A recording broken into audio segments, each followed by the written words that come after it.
Assalamualaikum warahmatullahi wabarakatuh. Perkenalkan, nama saya Adi Irma Ramayanti dengan nomor BP 2422014 dari program studi Teknik Kimia Bahan Nabati. Di sini saya akan menjelaskan tentang reaktor kimia. Reaktor kimia merupakan jantung dari suatu pabrik kimia. Di dalam reaktor terjadi perubahan komposisi, kandungan energi, dan fase atau wujud. Fungsi utama suatu reaktor adalah mentransformasikan suatu bahan kimia. Kemudian, reaktor kimia berdasarkan bentuk dan pengoperasiannya. Yang pertama itu reaktor kimia berdasarkan bentuk, di mana ada reaktor batch atau reaktor ideal. Yaitu wadah tertutup di mana reaktan dimasukkan sepenuhnya pada awal proses. Reaksi berlangsung seiring waktu tanpa masukan atau keluaran material selama periode reaksi, dan produk dikeluarkan setelah selesai. Kemudian ada reaktor alir pipa, yaitu reaktor kontinu di mana fluida reaktan mengalir melalui tabung panjang seperti plug tanpa pencampuran aksial, sehingga konsentrasi berubah secara bertahap sepanjang panjang reaktor. Kemudian ada reaktor alir tangki berpengaduk, yaitu reaktor kontinu ideal, di mana reaktan mengalir masuk secara terus-menerus, dicampur sempurna oleh pengaduk, dan produk keluar dengan komposisi yang sama seperti di dalam tangki pada kondisi steady state. Kemudian ada packed bed reaktor, yaitu jenis reaktor heterogen, di mana tabung atau wadah diisi rapat dengan partikel katalis padat tetap atau Visek bed, dan fluida reaktan gas atau cair mengalir melewati bed tersebut untuk bereaksi pada permukaan katalis. Kemudian kedua itu reaktor kimia berdasarkan pengoperasiannya, yaitu secara batch atau tahapan. Sistem reaktor kimia di mana proses berlangsung secara siklik dan tidak kontinu, dengan semua reaktan dimuat penuh pada awal siklus. Reaksi terjadi seiring waktu tanpa aliran material masuk atau keluar, dan produk dikosongkan setelah reaksi itu selesai.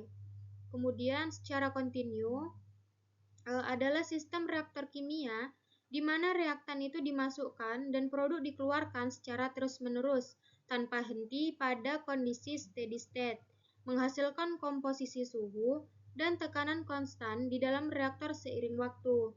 Kemudian secara semi-batch atau semi-continuous adalah sistem hibrida yang menggabungkan elemen batch dan continue, di mana satu reaktan utama dimuat penuh pada awal seperti batch, sementara reaktan kedua ditambahkan secara bertahap atau produk dikeluarkan secara periodik selama reaksi berlangsung.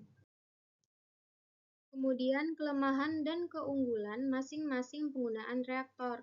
Yang pertama itu reaktor batch. Digunakan untuk produksi kecil, reaksi lambat, atau pengujian dengan siklus pengisian reaksi pengosongan.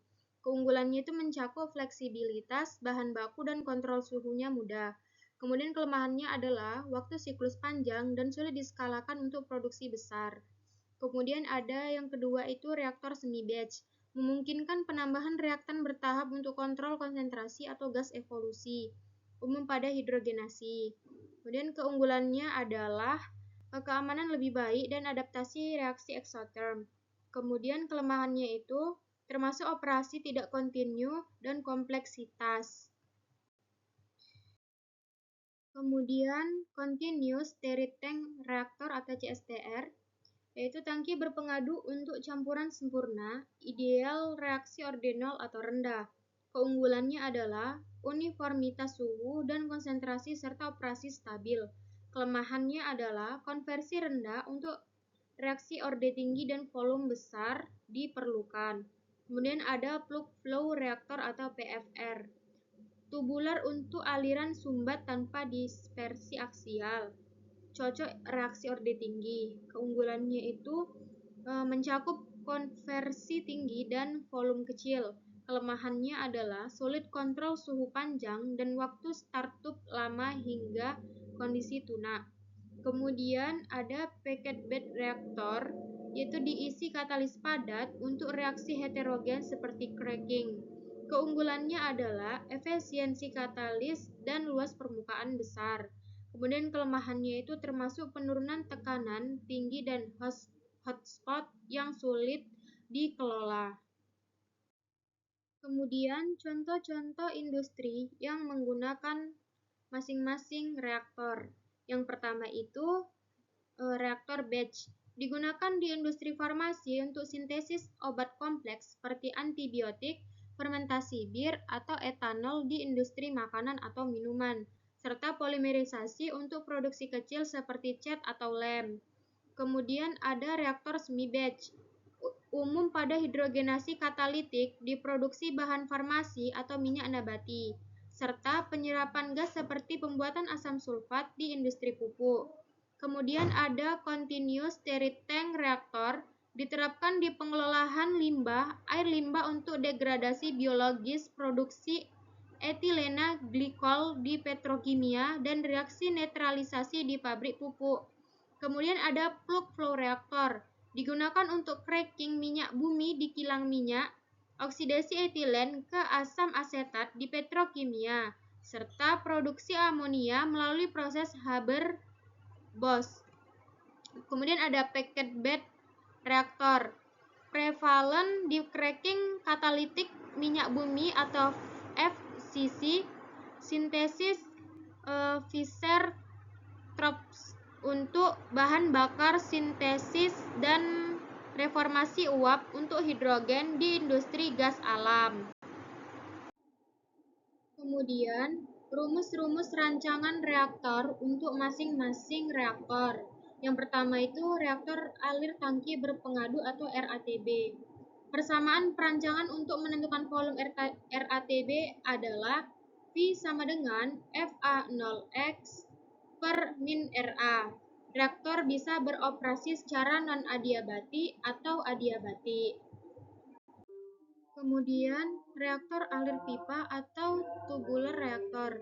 Persamaannya itu dx per dV sama dengan min RA dikali XT per FA0 sama dengan F dikali XT. Kemudian, reaktor batch untuk neraca mol A, dNA per dt sama dengan min dalam kurung min RA dikali V, atau dalam bentuk konversinya itu dx per dt sama dengan min RA dikali V sama dengan NA0.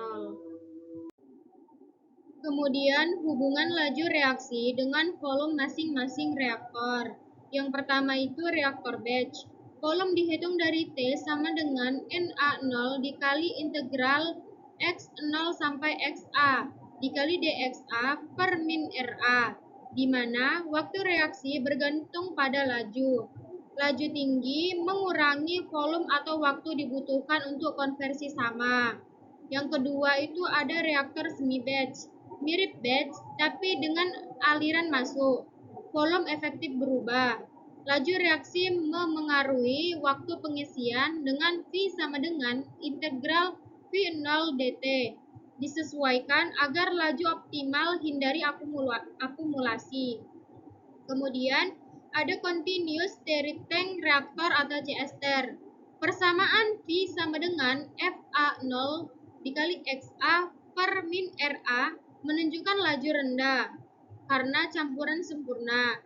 Butuh volume besar untuk konversi tinggi, tidak efisien orde tinggi.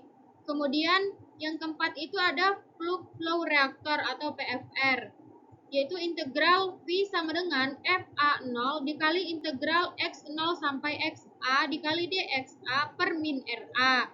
Izinkan laju tinggi awal, konsentrasi tinggi dihasilkan volume kecil. Laju menurun sepanjang reaktor.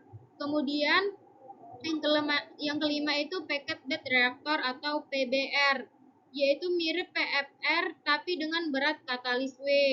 W sama dengan FA0 dikali integral X0 sampai XA dikali dXA per min RA. Laju spesifik persatuan katalis. Kemudian tentukan volume tabung.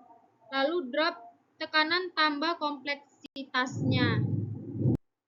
Mungkin inilah presentasi yang dapat saya sampaikan. Kurang dan lebihnya saya mohon maaf. Saya sudahi. Assalamualaikum warahmatullahi wabarakatuh.